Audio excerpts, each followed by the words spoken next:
श्री शिवाय नमस्तुभ्य। दोस्तों, आप सभी लोग जानते हैं कि 6 सितंबर 2025 यानी शनिवार को पड़ रही है अनंत चतुर्दशी व्रत। और दोस्तों, ये वह तिथि है जो भाद्रपद मास में पड़ने वाली सबसे बड़ी तिथि अनंत चतुर्दशी व्रत है और इसका बहुत ही बड़ा और विशेष महत्व होता है। अगर कभी भी मौका लग जाए तो आप लोगों को पीपल के पत्ते पर राम लिखकर बहुत छोटा सा उपाय करना है। इन दोनों का संयोग बहुत ही कम आता है। इसी के साथ में गुरुजी ने अपनी शिवपुराण कथा में बताया है कि इस दिन आपको एक पीपल के पत्ते पर राम वाला उपाय तो आपको अवश्य ही करना चाहिए, क्योंकि ऐसा दिन पूरे साल में सिर्फ एक ही बार आता है। और दोस्तों, आप सभी लोग जानते हो कि शनिवार का अगर सबसे बड़ा कोई उपाय है तो वह पीपल के पत्ते पर राम वाला उपाय।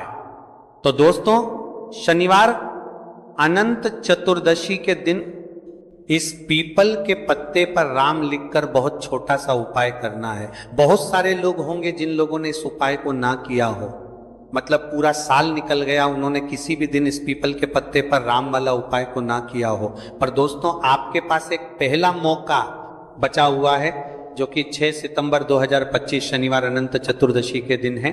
इस दिन आप लोगों को इस वाले उपाय को जरूर कर लेना है। भले ही आपने पूरे महीने भर इस उपाय को ना किया हो, पर अगर आपने इस भाद्रपद महीने के शनिवार अनंत चतुर्दशी के दिन अगर इस वाले उपाय को कर लिया तो आपको इस उपाय को करने का वह फल मिलेगा जिसकी आपने कभी कल्पना भी नहीं करी होगी।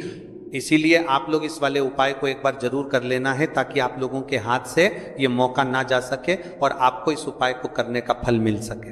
दोस्तों, यह उपाय अपनी अभी की ही श्री शिव महापुराण की कथा में बताया है जी। इस उपाय को आज हम आपको बहुत अच्छे से समझाने वाले हैं। इस वीडियो को देखने के शाम तक आज इस उपाय को समझने के लिए आपको कोई और वीडियो को देखने की जरूरत नहीं पड़ेगी। तो चलिए दोस्तों, उपाय को शुरू करते हैं। देखिए, इस भाद्रपद महीने के शनिवार अनंत चतुर्दशी के दिन यह इतना खास होता है, इतना महत्वपूर्ण होता है। देखा गया है कभी कभी बड़े बड़े पूजा पाठ अनुष्ठान से जो मनोकामना पूर्ण नहीं होते, वह भाद्रपद महीने के शनिवार अनंत चतुर्दशी के दिन एक छोटे से उपाय करने से ही आपकी मनोकामना पूर्ण हो जाती है। और बहुत सारे लोगों ने इस उपाय को किया भी है और उनको इस उपाय को करने का फल भी जरूर मिला है। अगर आप लोग भी इस उपाय को करना चाहते हैं तो आप इस उपाय को पहले अच्छे से समझ लेना, सुन लेना, उसके बाद करना। आपको इस उपाय का फल जरूर मिलेगा और इस उपाय को कर लेने से आपके घर में चाहे किसी भी प्रकार की दुख और समस्या क्यों ना चल रही हो, आपको उसका कारण भी नहीं पता है कि भाई ये समस्या किस कारण से चल रही है, उसका कुछ भी कारण हो सकता है। जैसे पितृदोष हो सकता है या किसी भी तरह का मंगल दोष भी हो सकता है। तो इस दिन आप लोगों को ये वाला उपाय कर लेना है। ये एक ऐसा उपाय है जिस उपाय को अगर किसी विशेष दिन पर किया जाए तो भाई उस विशेष दिन का जो है वो तो हमें मिलता ही मिलता है, पर हमने उस दिन पर इस उपाय को किया है तो हमें उससे भी बड़ा फल मिलता है और फल बहुत जल्दी मिलता है, क्योंकि आप इस उपाय को बहुत ही बड़े और विशेष दिन पर कर रहे हो। तो चलिए अब उपाय के बारे में बात करते हैं, लेकिन उससे पहले आप लोगों के बीच कर देंगे को ये जानना आवश्यक है कि आखिर ये उपाय किस समय करना है, किसको करना है और कैसे करना है। तो चलिए हम आगे आपको वीडियो में एक एक करके बता देते हैं। लेकिन उससे पहले अगर आप लोग हमारे चैनल पर पहली बार आए हैं या फिर मेरी आवाज़ आज पहली बार सुन रहे हैं तो हमारे चैनल को सब्सक्राइब जरूर कर लेना और इस वीडियो को लाइक करके कमेंट बॉक्स में श्री शिवाय नमस्तुभयम ओम नमः शिवाय जरूर टाइप कर देना। तो दोस्तों, इस पीपल के पत्ते पर राम वाला उपाय को हमें इस शनिवार अनंत चतुर्दशी के दिन कैसे करना है, किसको करना है, किस समय करना है और कहां पर करना है, ये सारे सवालों के जवाब आपको इस वीडियो में मिल जाएंगे। और जो ये वीडियो देखेगा भाई, उसको पीपल के पत्ते पर राम वाला उपाय जरूर करना चाहिए, क्योंकि इस दिन पीपल के पत्ते का भी बहुत ही बड़ा और विशेष महत्व होता है। आ जाए पीपल के पत्ते पर राम वाला उपाय जरूर करने वाली है। 5 बार बाद पीपल के पत्ते पर राम वाला उपाय जरूर करना चाहिए। उपाय की तो ये सोने पर सुहागा वाली बात हो जाती है और ये एक बहुत ही बड़ा उपाय हो जाता है इस शनिवार का। तो अब दोस्तों, इस पीपल के पत्ते पर राम वाला उपाय को आखिर करना किसको है, सबसे पहले हम लोग वो बात जान लेते हैं। तो देखो, घर की जो बड़ी माताएं बहनें होती हैं, उन माताओं बहनों में से कोई भी एक बड़ी माता बहन इस वाले उपाय को कर सकती है। और दोस्तों, अगर आप चाहें तो अपने घर में से सभी सदस्यों को भी इस उपाय को करवा सकते हैं। अगर किसी व्यक्ति की खुद की कोई मनोकामना है, खुद की कोई दुख और परेशानी है जो कि वह अपने लिए ही करना चाहता है, इस वाले उपाय को तो वह खुद अपने लिए भी कर सकता है। बाकी अगर कोई घर में से ऐसा है जो कि अपने पूरे घर परिवार की सुख और शांति के लिए ये वाला उपाय करना चाहता है, तो भाई वह भी कर्मा है सकता है, उसमें भी कोई दिक्कत वाली बात नहीं है। कहने का मतलब यह है कि इस उपाय को हर एक सदस्य भी कर सकता है और पूरे घर परिवार के सदस्य के लिए घर की बड़ी माताओं बहनों में से कोई एक माता बहन भी कर सकती है। माताएं बहनें अगर घर में उपस्थित ना हो या वह ये वाला उपाय ना कर पा रही हो, तो फिर घर का कोई बड़ा सदस्य भी इस पीपल के पत्ते पर राम वाला उपाय को कर सकता है, चाहे फिर वह पुरुष ही क्यों ना हो, उसमें कोई भी दिक्कत वाली बात नहीं है। उसके बाद में दोस्तों जो अगला प्रश्न निकल कर आता है वह यह आता है इस उपाय को लेकर कि आखिर इस उपाय को हमें किस समय करना है, सुबह के समय करना है कि शाम के समय करना है। तो देखो, इस वाले उपाय को आप लोग सुबह के समय भी कर सकते हो और शाम के समय प्रदोष काल में भी कर सकते हो। अब अगर आप पूछो कि भाई साहब सबसे उत्तम समय कौन रहेगा इस पीपल के पत्ते पर राम वाला उपाय को करने का, तो हम आपसे बस यही कहेंगे कि इस उपाय को आप सुबह के समय करेंगे तो ज्यादा बेहतर होगा। बाकी अगर प्रदोष काल शाम के समय भी करेंगे तो भी अच्छा होगा, उसमें कोई भी दिक्कत वाली बात नहीं है। तो अब दोस्तों, जो अगली सबसे बड़ी और महत्वपूर्ण बात आती है वो ये आती है कि सुबह अगर हम उपाय को करेंगे तो हमें कितने बजे से लेकर कितने बजे तक के बीच में करना है, और शाम के समय प्रदोष काल में करेंगे तो हमें कितने बजे से लेकर कितने बजे के बीच में करना है। तो देखो, सुबह जितनी जल्दी हो सके आप उपाय को करने की कोशिश करना। बाकी अगर किसी कारणवश लेट भी हो जाओ, थोड़ी देर भी हो आए, तो 10 या 11 बजे तक भी आप उपाय कर लेना, पर 12:00 बजे से ज्यादा देरी ना हो, ठीक है, इस बात का ध्यान रखना। उसके बाद में दोस्तों, अगर शाम के समय प्रदोष काल की बात करें, प्रदोष काल का जो समय है होता है वह शाम के 6 बजे से शुरू हो जाता है। मतलब शाम के 6:00 बजे से लेकर 7 बजे के बीच का जो समय होता है, ये समय प्रदोष काल का समय होता है। तो आप इस उपाय को 7 या 8 बजे के बीच में भी कर सकते हो, मतलब शाम के 6 बजे से रात 8, कभी भी इस वाले उपाय को कर सकते हो, उसमें कोई भी दिक्कत वाली बात नहीं है। हमें किसी भी दिन आपको पीपल के पत्ते पर राम लिखकर बहुत छोटा सा उपाय करना है, ऐसा समझ लीजिए। जितने भी आपके शत्रु हैं, जो भी आपके विरोधी हैं, दुश्मन हैं, जो आपको हर तरफ से परेशान कर रहे हैं, अब उन शत्रुओं की अकड़ निकलेगी। शत्रु का किया कराया भी तुरंत हट जाएगा जब शनिवार में आप इस छोटे से उपाय को करेंगे। तो देखिए, आज की वीडियो विशेषकर उन लोगों के लिए ही है जो अपने जीवन में शत्रुओं से और दुश्मन से बहुत ज़्यादा परेशान हो चुके हैं। देखिए, जगत जननी माँ जगदम्बा का हम शनिवार में पूजन करते हैं और उनसे जुड़े हुए उपाय करते हैं। साथ ही साथ आपको बता दें कि शनिवार में संकट मोचन हनुमान जी का पूजन करने से और उनसे जुड़े हुए कुछ उपाय करने से जीवन के बड़े से बड़े कष्ट भी क्षण भर में दूर हो जाते हैं। तब बहुत कम समय में आपके शत्रु और आपके विरोधी आपके जीवन से दूर हो जाएंगे। आपके दुश्मन लाख कोशिश करने के बाद भी आपका बाल भी बांका नहीं कर पाएंगे अगर आप शनिवार में इस छोटे से उपाय को कर लेते हैं। आप देखिए, आज का जो समय है ये कलयुग का समय है, और कलयुग के एकमात्र देवता जो अपने भक्तों के जीवन से सारे कष्टों को दूर कर देते हैं वह स्वयं है संकट मोचन हनुमान जी। और संकट मोचन हनुमान जी का पूजन अगर आप शनिवार में करते हैं और उनसे जुड़ा हुआ ये छोटा सा उपाय अगर आप शनिवार में किसी भी दिन कर लेते हैं, तो ऐसा समझ लीजिए आपके जो शत्रु हैं, आपके जो विरोधी, आपके जो दुश्मन हैं, ये किसी भी तरह से आपको परेशान करने का प्रयास कर लें, आपका बाल भी बांका नहीं कर पाएंगे। दूसरी चीज, अगर आपके शत्रु ने आपके ऊपर कोई भी तंत्र मंत्र करवा रखा है, कोई भी जादू टोना, कोई भी ब्लैक मैजिक आपके ऊपर करवा दिया है या करवाने का प्रयास कर रहे हैं, ऐसा समझ लीजिए वो क्या कराया आप तक पहुंचेगा ही नहीं। और अगर आप तक पहुंच गया है, कोई भी ब्लैक मैजिक तुरंत हट जाएगा जब आप इस छोटे से उपाय को शनिवार में करेंगे। देखिए, उपाय छोटा है लेकिन बहुत महादिव्य चमत्कारी है। मतलब उपाय को करने में ना तो आपका ज्यादा समय जाएगा, ना ही इसमें आपके ज्यादा पैसे लगने वाले हैं। और ऐसा समझ लीजिए कि एक बार ही अगर आपने इस उपाय को शनिवार में कर लिया तो इसका महादिव्य चमत्कार आप खुद देख लेंगे। तो शनिवार के जो 9 दिन होते हैं ये बहुत ही सिद्ध दिन होते हैं। मतलब शनिवार के दिनों में 9 माता रानी हमारे घरों में आती हैं, अपने भक्तों के जीवन से कष्टों को दूर करती हैं। साथ ही साथ आपको बता दें कि शनिवार के टाइम पर जब भी आप संकट मोचन हनुमान जी के उपाय करते हैं तो माँ दुर्गा की आपको असीम और विशेष कृपा मिलती है। माँ दुर्गा आपसे बहुत जल्दी प्रसन्न होती हैं और आपके सारे संकटों को वो दूर कर देती है। तो पीपल के पत्ते में और पीपल के पेड़ में होता है। देवी देवताओं का वास पीपल के पेड़ में श्री हरि विष्णु साक्षात माँ लक्ष्मी वास करती हैं। पीपल के देव में हमारे पितरों का वास होता है।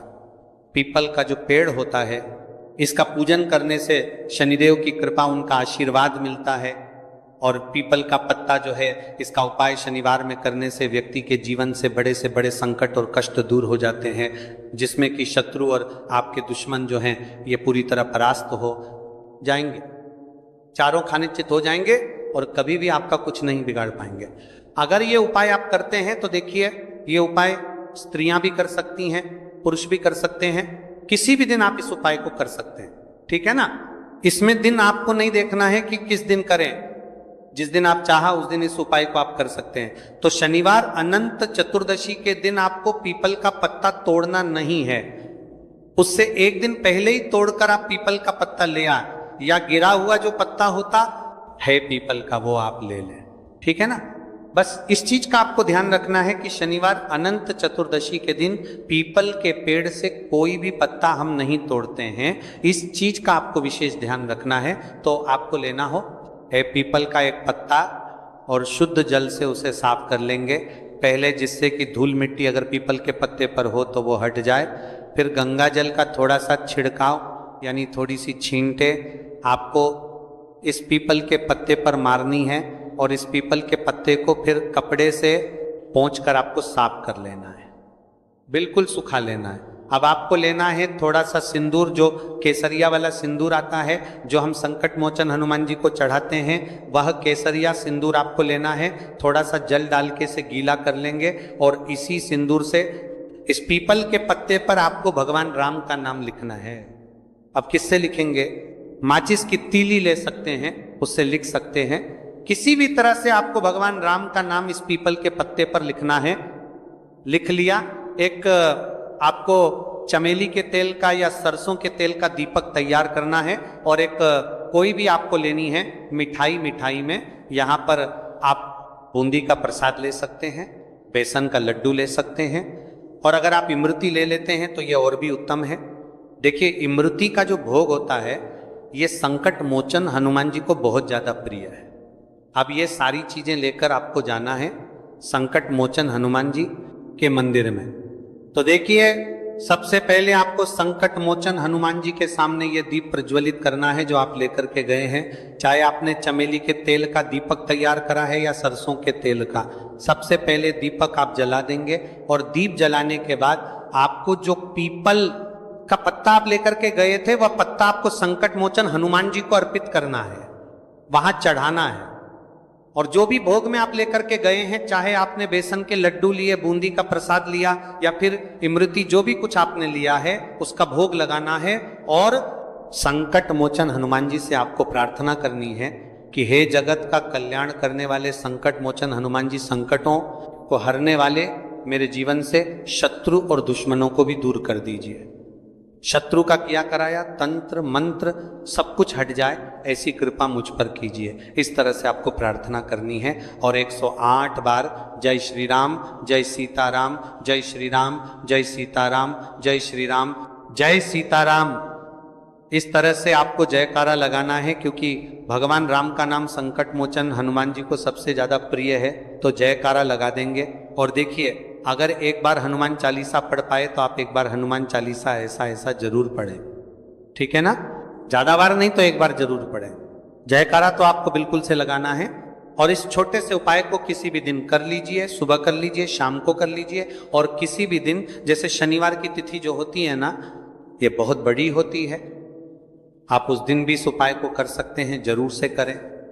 शत्रुओं और दुश्मन, आपके जो विरोधी हैं, ये पूरी तरह चारों खाने चित हो जाएंगे और आपका बाल भी वहां का नहीं कर पाएंगे। तो देखिए, इस उपाय को आप 9 दिन भी कर सकते हैं, 2-3 बार भी कर सकते हैं। अगर आप ज्यादा बार नहीं कर पा रहे हैं तो एक बार आपको इस उपाय को जरूर से करना चाहिए। तो देखिए, इस उपाय को करने से जो आपके सामने शत्रु हैं वह भी परास्त हो जाएंगे। जो पीठ पीछे वार करते हैं, पीठ पीछे तंत्र मंत्र करवाते हैं, वो शत्रु भी चारों खाने चित्त हो जाएंगे। बस छोटा सा उपाय है, जरूर करें। तो देखिए, अब बात कर लेते हैं अपने एक बहुत छोटे से उपाय की, जिसे शनिवार में करने से आपकी हर मनोकामना पूरी हो जाती है। ये उपाय आप अपने घर पर ही कर सकते हैं, कहीं जाने की आवश्यकता नहीं। कोई भी ऐसी विश जो बहुत लंबे समय से अधूरी है, पूरी नहीं हो रही है, या धन को लेकर आप बहुत परेशान हैं, या घर में संकट कष्ट बहुत आते हैं, बीमारियां बहुत आती हैं, तो एक लाल पुष्प, जैसे कि गुलाब का फूल भी लाल होता है, आप जरूर से अपने घर के मंदिर में मां दुर्गा को अर्पित करें और एक देसी घी का दीपक लाल बाती का जलाकर मां का पूजन करें। शनिवार में अगर लाल रंग से जुड़ा हुआ ये उपाय आप करते हैं, आपकी सारी मनोरथ, सारी मनोकामनाएं मां पूरा कर देंगी, क्योंकि लाल रंग मां दुर्गा को बहुत प्रिय है। लाल पुष्प और लाल रंग की बाती का दीपक आपकी बड़ी से बड़ी मनोकामना को भी पूरा कर देगा। शनिवार में यह उपाय आप किसी भी दिन कर सकते हैं। दूसरे उपाय के हल्दी वाला जल आपको अपने घर में किस जगह पर डालना है और उपाय को कैसे करना है, और कैसे ये हल्दी वाला जलते भाद्रपद महीने का शनिवार अनंत चतुर्दशी के दिन जब आप अपने घर में डालते हैं, छींट है, उपाय को करते हैं, तो सीधे सीधे मां लक्ष्मी आपसे प्रसन्न होकर आपके घर में आती हैं और श्री हरि विष्णु के साथ आती हैं। स्थिर लक्ष्मी का आपके घर में वास होता है। कहने का मतलब है कि फिर कभी भी मां लक्ष्मी आपके घर को छोड़कर नहीं जाती है। जो लोग कहते हैं कि हमारे घर में धन तो आता है लेकिन चला जाता है तारी के साथ, लेकिन फिजूल खर्ची बहुत है। धन तो घर में आता है लेकिन तिजोरी कभी धन से भरी नहीं रहती है, खाली हो जाती है। तो 90 पर लोग ऐसे होते हैं जिनके जीवन में ये समस्या होती है कि हमारे घर में स्थिर लक्ष्मी का वास नहीं है। देखिए, हम सभी चाहते हैं ना कि मां लक्ष्मी और श्री हरि विष्णु हमेशा हमारे घर में रहे, उनका आशीर्वाद बना रहे, हम हमारे जीवन के जितने भी दुख हैं उनका सामना जो है बहुत आसानी से कर सके। देखिए, जब व्यक्ति के पास पैसा नहीं होता है ना, तो वो बहुत सारे कष्ट दुख उसके जीवन में जब आते हैं उनका सामना भी नहीं कर पाता है, और जब उसका आर्थिक पक्ष मजबूत होता है तो बहुत सारी समस्याएं उसे अपने जीवन में जो आती हैं वह छोटी लगती हैं। लेकिन अगर पैसा भी पास नहीं है तो छोटी छोटी प्रॉब्लम्स और छोटी के अंदर छोटी चीजें जो हमारे जीवन में आती हैं वो भी बहुत बड़ी लगने लगती हैं। तो आपको करना क्या है, आपको यहाँ पर लेना है गंगा जल। तो देखिए, सबसे पहले तो आपको अपने पूरे घर में गंगा जल का छींटा लगाना है, ठीक है ना। गंगा जल आपके घर से जितनी भी नेगेटिव एनर्जी होती है उसे बाहर कर देता है, ठीक है ना। गंगा जल का छिड़काव जब आप करते हैं, उसके बाद कोई पूजा पाठ करते हैं, कोई उपाय करते हैं, वो पूरी तरह से सफल होता है, क्योंकि आपके घर में पॉजिटिव एनर्जी, सकारात्मक ऊर्जा आ जाती है, ठीक है ना। तो इतना करने के बाद आपको क्या करना है, एक लोटे के अंदर या एक कटोरी किसी भी चीज के अंदर आपको अपने घर का शुद्ध जल लेना है। ले लिया, उसके बाद पिसी हुई हल्दी उसके अंदर मिलानी है, मिला दी। जब हल्दी आपको मिलानी है, ठीक है ना, उस समय आपको श्री हरि विष्णु का ध्यान करना है।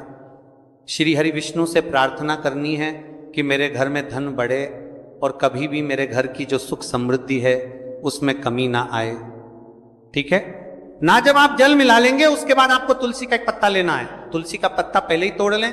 शनिवार अनंत चतुर्दशी के दिन भूलकर भी आपको नहीं तोड़ना है तो वाले दिन नहीं तोड़ेंगे, उससे पहले ही तुलसी का पत्ता तोड़कर रख लें। अगर आपके घर में तुलसी का पौधा इस टाइम सूख गया है, नहीं है, तो जहां पर भी आपको तुलसी का कोई पत्ता मिल जाए, एक पत्ता आप ले आए, उस तुलसी के पत्ते से आपको अपने पूरे घर में उस हल्दी वाले जल का छींटा लगाना है। सबसे पहले घर के मंदिर में लगाएंगे, ठीक है ना। फिर जितने भी रूम है, कमरे हैं, वहां पर लगाएंगे, घर के मुख्य द्वार पर लगाएंगे। इस तरह से जब आप उपाय करते हैं तो आपके घर घर में कभी भी धन की कमी नहीं होती है, धन में वृद्धि होती चली जाती है और धन आपका हमेशा बढ़ता है। देखिए, अगर तुलसी का पत्ता आपको नहीं मिलेगा, और कई के सच्चे कभी भी ये करते हैं, आपको पत्ता दुनी है और दुनी है जिसके तुलसी का पत्ता लगाकर छात्र था पर था और उनके 9